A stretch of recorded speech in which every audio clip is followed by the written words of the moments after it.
Sveiki. Ilgai galvojau, kokią temą šiandieną kalbėsiu. Ir mintį pakišo vakar gauta žinutė. Rytoj filmuojame. Ar pasiruošus?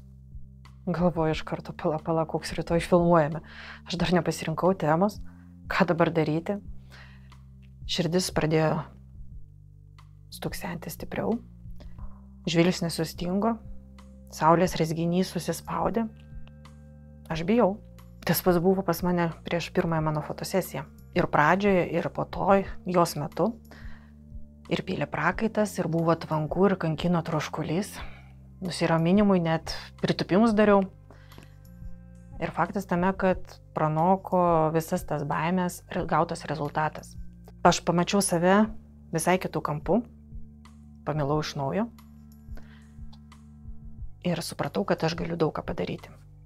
Prisiminkime ir pasižiūrėkime į mažus vaikus, nes tikrai savęs neprisiminsim vaikystėje, kaip jie savo pirmuosius žingsnius žengia, kaip jie atsistoja, kokie jie būna laimingi, kai viską tai savarankiškai padaro.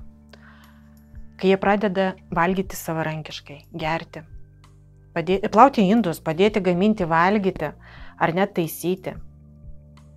Maja, ar prisimeni, kaip tu tėtei padėjai taisyti lovą, kai tau buvo 2? Pirmoji diena darželėje, mokykloje, pirmasis pasirodymas viešai ant scenos, laukimas, ar priims į gimnaziją. Tas pats ir pas mus gyvenime.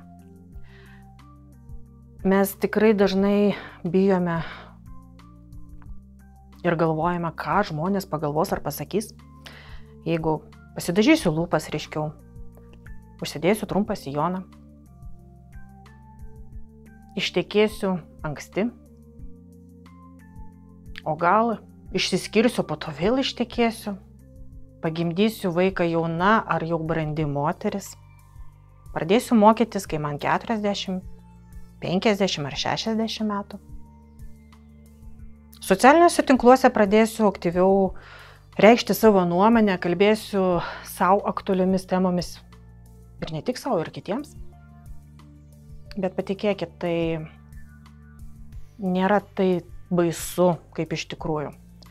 Nes bus tikrai žmonių, kuriems tai yra suprantama, jie palaikys, supras. Bus ir tokių, kurie pletkins už nugaros.